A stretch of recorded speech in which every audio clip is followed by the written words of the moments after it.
Hey everybody, Chris Greer coming at you from SharkFest in Richmond. This is SharkFest 2025, and we're here with a very special guest that we wanted to make sure we would do an interview with for SharkBytes. Sitting to my right, to your left on the screen, we have Mr. Vint Cerf. Mr. Vint Cerf, I just want to welcome you to SharkFest. It's such a privilege to have you here. Thanks so much. I appreciate the opportunity. Now, for those in our listening audience that somehow might not have heard of you and all you have done for the internet community, can you give us just a brief intro of what you do and who are you? Well, a long time ago, around 1973, Bob Krohn and I started working on the design of the internet. And believe it or not, it took us 10 years. We turned the thing on in 1983, and the rest is history. So I'm here just to learn more about what's happening at SharkFest and what's happening with Wireshark, especially. Yeah, so thank you for the humble answer. Honestly, you're one of the fathers of the internet, and it's such a privilege to have you here, like we mentioned. And so it's interesting thinking back at that time when you started that work. What was it that motivated the need? Like, what did you see as a need that the internet would address? You know, I wish I could tell you that Bob and I woke up one morning and said, "Ha, we're going to build the internet." In fact, it stemmed from an earlier project called the ARPANET, which stood for Advanced Research Projects Agency Network. ARPA was a part of the Defense Department. Their job was to avoid technological surprise because we had been surprised by the Russian Sputnik in October 1957. President Eisenhower was not happy about that, started this Advanced Research Projects Agency to avoid technological surprise. Somewhere along the line, ARPA started investing in artificial intelligence way back in the 60s. And they had a dozen universities that they were supporting to do research back then. But they all kept asking for the latest computing equipment. And of course, ARPA couldn't afford to buy 12 supercomputers every year. So they said, we're going to build a network and you have to share. And everybody hated that. They said, we're building it anyway. And they decided to use packet switching as the technology of the network. At the time, it was considered to be controversial, let's say, because everybody knew the way you build networks was circuit switching. That's how the telephone system worked. So we built this packet switch network called the ARPANET, and it really worked very well. Then Bob Kahn, who at the time had been at Volt, Beranek, and Newman, went to ARPA. And the next thing that happens is that they start to think about using computers in command and control. But if you're going to do that, well, the computers are going to have to be in mobile vehicles, ships at sea, and airplanes, as well as fixed installations. And up till then, the ARPANET had been built out of dedicated telephone circuits connecting packet switches to each other. So Bob started working on a mobile packet radio network and a packet satellite network. By this time, I'm at Stanford University. And he comes out in the spring of 73 and he says, we have a problem. And my response was, what do you mean we? And he said, well, we worked on the ARPANET together. Now I've got this packet radio and packet satellite net, but they're all different. Delays are different. Data rates are different. Addressing structures are different. But we got to figure out how to hook them together and make it look all uniform. So for 6 months, we worked on that and came up with the notion of TCP, the Transmission Control Protocol. But then I moved to ARPA to run the program in 76. I promise I'm not going to go through 50 years of all this. And at that point, we realized that we needed to make some changes to the design. So we split the Internet protocol off from the end-to-end TCP protocol to create TCP/IP so we could do real-time speech and video and radar tracking and all these other things where you didn't have to get everything there. You just had to get it there quickly. You want to know where the missile is now, not where it was. So TCP/IP became the fundamental core of the Internet. And we turned it on operationally in 1983. And ever since that time, I've had some, relationship with the development of the program. That is incredible. Wow. Thank you for that background, that history. It's already filling in some questions that I already had. So we see where you started. And when these protocols were first envisioned, I would imagine you had no way of knowing where it would become today. Or did you have a bit of an idea of what it would have one day become? Well, yeah, this is the question number 101. Did you have any idea that it would be? An answer would be no, but it would be wrong. I think we had a sense that this was really powerful stuff. The experience with the ARPANET taught us a lot because we had maybe 50,000 people in the long run involved in research who had access to the network. Very shortly after we turned that on in 1969, the ARPANET, in 1971, electronic mail got invented by Ray Tomlinson at Baranek and Newman. This was networked electronic mail. And shortly after that, we had distribution lists. And I joined, the first two I joined were sci-fi lovers, where we could, argue over who were the best science fiction writers. And the second one was Yum Yum, which is a restaurant review thing that Stanford ran for the Palo Alto area. So you could see social networking in its very, very early stages out of email distribution lists. We also had remote access to time-sharing machines, and we had file transfers.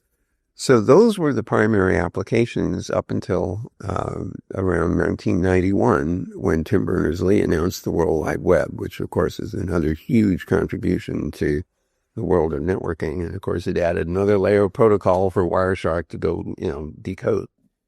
So by the time the World Wide Web shows up, and Mosaic, which was a graphical user interface version that came from the National Center for Supercomputer Applications around 1993, suddenly the world is ignited, as our networking world is ignited.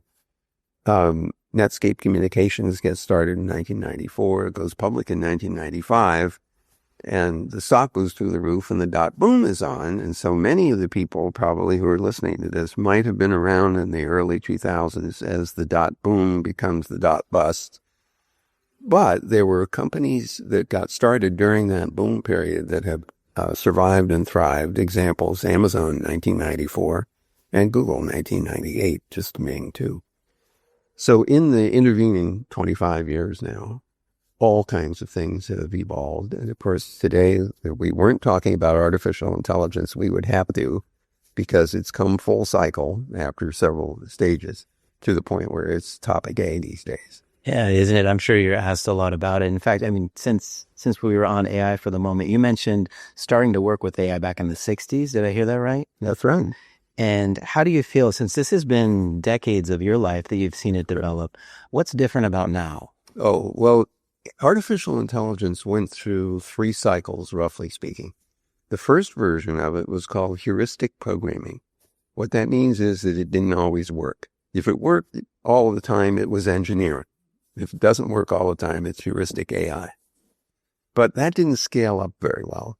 The next version was called expert systems. And this is a way of extracting detailed knowledge from someone in the form of if-then-else clauses. So, if this symptom shows up, then there's a probability of 30% that your patient has this disease, and then you should test. So you built up this huge array of if-then-else clauses, and after a while, they started contradicting each other, so it didn't scale very well. So, and there were periods of nuclear winter, so to speak, when some people didn't think AI was ever going to amount to anything. But there were a few people who hung on, especially the ones who were thinking about multi-layer neural networks. And so those have emerged as the fundamental mechanism for doing AI today. And now, of course, we're seeing some dramatic results with large language models. But even if we set those aside for just 1 second, the machine learning has also turned out to be a very powerful tool. It's not quite as elaborate as large language models. But what's interesting about it is that you can train a system to do things if the statistics of the thing you're training it to do have some stability. Example, we cool our data centers now with the help of AI, because we used to do it manually at figuring out how to change the valving and the pumping rates and so on to cool the data center to reduce the power requirements. Some poor engineer would try to do that once a week. We trained the system, a machine learning model, with a target of reducing the power required to cool the data center to save 40% of the power requirement as a result of using machine learning. And there are other examples of that, so like protein folding, a big example of that coming out of Google DeepMind. Then come these large language models. We've used those for language understanding, for speech understanding, speech generation, as well as language translation.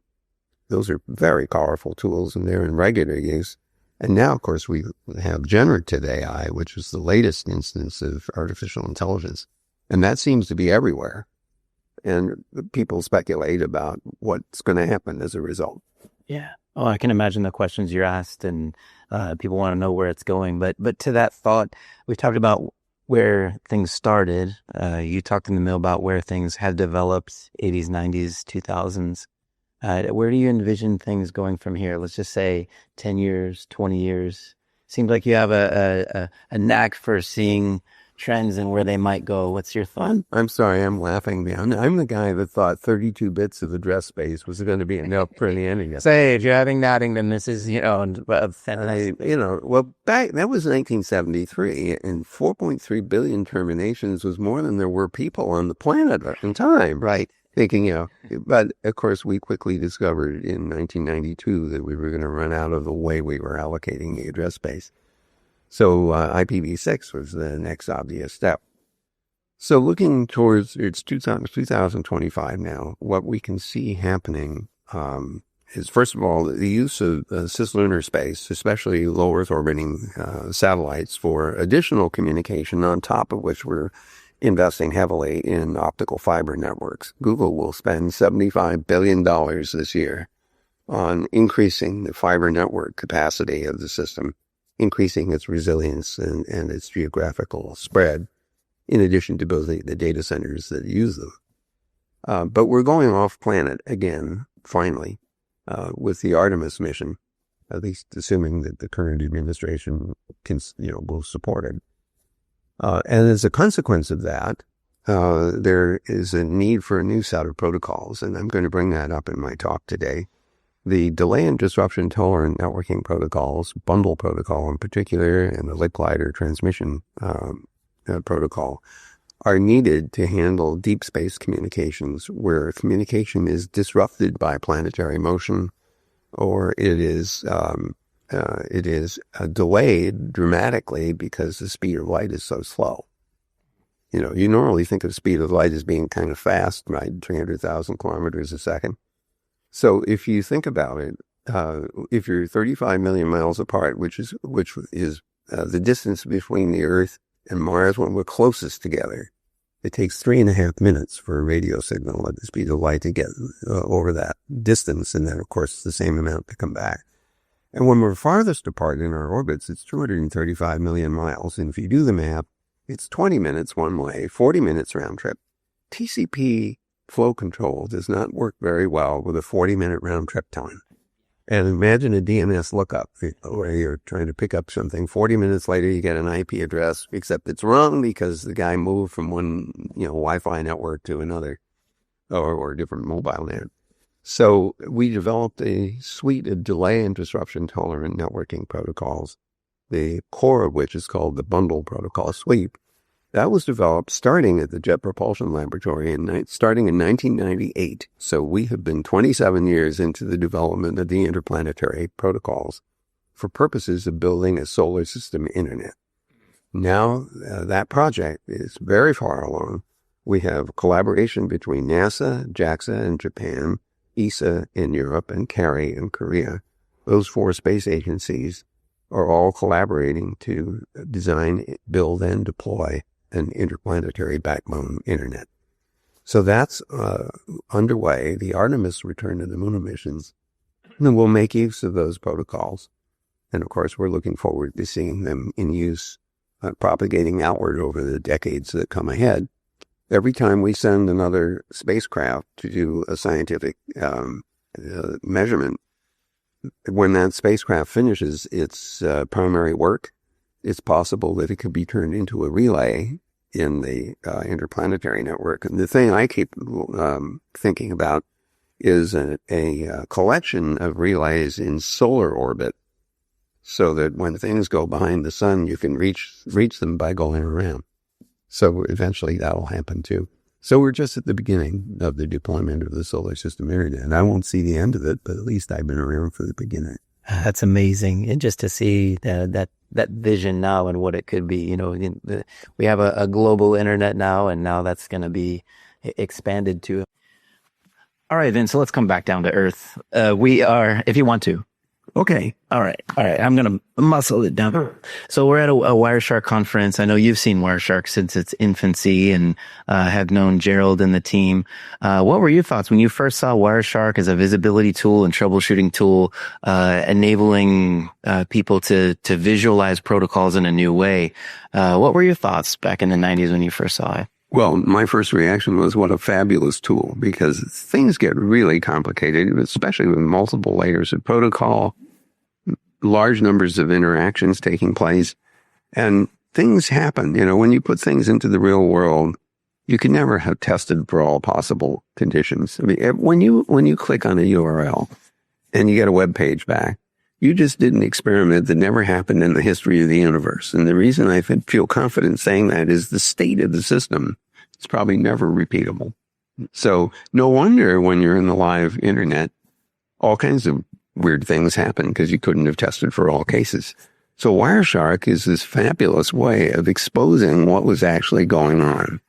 And so you could literally look at each of the exchanges and understand something about why one side didn't understand what the other side was doing. So it's super helpful for debugging. It's also helpful for improving performance, because you can see how systems can get all backed up because they were handshaking inappropriately or retransmitting too quickly or wasting resources. So the concept is fabulous, and it's applicable to an enormously broad range of exchanges to take place. So I consider this to be an evolving and powerful tool. And you can tell from the number of people that come to the Wireshark conferences that they really care about this stuff. That was my next question for you. We have a lot of new listeners from a new community of users. What are your thoughts on Wireshark being a relevant tool for today? Do you think it's a skill set that someone in the networking or even cybersecurity space should focus on? Well, you can't avoid it. I mean, if you're going to be serious about networking or cybersecurity or anything else, you have to know what's actually going on. And the only way you can do that is to see what the exchanges are, look at the attacks that somebody is making, or try to figure out why a particular protocol, implementations of protocols don't work together. One of the big things about internet is that it's all protocol driven. Instead of one implementation everywhere, it's multiple implementations of the same protocols, but sometimes they don't get it right. And the only way to figure that out is to watch the interactions taking place. So Wireshark is, as a concept, is fundamental to the digital environment that we're in. We're not going away from that. Digital is here to stay.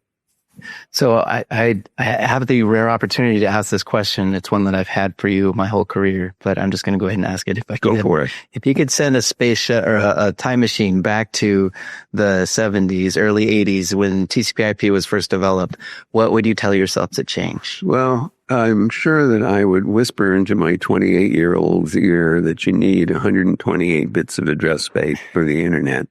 And I'm sure I would have laughed this old bugger out of the room. What do you mean 120? That's 2 to the 128 is 3.4 times 10 to the 38th addresses. I mean, that's a number only the Congress can appreciate. And besides, a 32-bit address space gives you 4.3 billion terminations if you allocate it densely enough. And that's more than there are people on the planet at the time. So I'm sure my 28-year-old self would have been very suspicious of that advice. The other thing that I might be tempted to whisper would be to say, you probably should pay a lot more attention to cryptography and security in the system. And my reaction at that point was twofold. First of all, the crypto of the day was not public key crypto. It was the conventional symmetric key. And key distribution is painful in that environment. That's what public key crypto did for us. It improved our ability to do key distribution. So at the time, I would have been resistant to putting in kind of crypto for safety and security. Also, the people who were doing this work were graduate students. That's the last group in the world that I would expect to do a good job of doing key management, because they're distracted by exams and final PhDs and all these other things. However, in 1976, two of my colleagues at Stanford with Diffie and Marty Hellman developed the concept of public key crypto. And of course, that took off within a few years, and that's what we use today. So I'm pretty sure I would have resisted that until this public key capability came along. And your listeners will know that now we're threatened by quantum computing and the possibility of breaking the codes that are dependent on the difficulty of factorization of the products of large primes. But now we have a new set of protocols, thanks to the National Institutes for Standards and Technology, that will make use of something other than the difficulty of factorization. We're using lattice mathematics as the basis for these new algorithms, and those are not subject to attack by Shor's algorithm on the quantum machines. So crypto is here to stay, and we need it. Okay, boy, that's an interesting message you would send back. So maybe even a 4-byte TCP window size, but yeah, that's another conversation. So it's been a great conversation with you. But, for our listening audience, we just want to let you know that Vint, he also suffers from real world problems, just like you and I do. In fact, you were telling me off camera that you had one just this morning. So what did you see, Vint? I did indeed. I had just returned from San Francisco, flew on United Airlines, and I used my mobile to provide a hotspot for my laptop on the flight. And I got off the plane, went home, got up this morning, tried to print something, couldn't print it. And it said, printer not available, or printer is offline. I said, what the? So I checked with my other laptop, which I had left at home, and it was working fine, no problem. So I reboot my laptop, the one that can't find the printer, and then I reboot the printer, and I'm scratching my head, and then suddenly realize that the computer that couldn't find the printer was still using my laptop hotspot. And of course, it was on a network that wasn't the same as the network where the printers were. That took me a half an hour to figure out, Phil. I'm embarrassed to tell you. No, we appreciate you sharing the story, because I think all of us have those moments. So even a pioneer and father of the internet, everybody. So we just want to express our appreciation just on behalf of the whole Wireshark community that you made the time and effort to come here to SharkFest. It's been great talking to you, and we also look forward to your keynote. And thank you so much for all the work you've done to make the whole internet what it is today and what it will become for the future. Just keep in mind that there are millions of people who have made the internet what it is today. And the probably most important observation is that a significant fraction of those people spend their time trying to keep the internet running. It does not run by itself. It needs lots of tender, loving care and defense against people who want to, ruin things. So we have an enormous body of people to thank for making the internet what it is today. I'm just been around for a long time, and I appreciate all the work that put into it and continue to make it something we can rely on. Thank you so much, Vint. Appreciate it.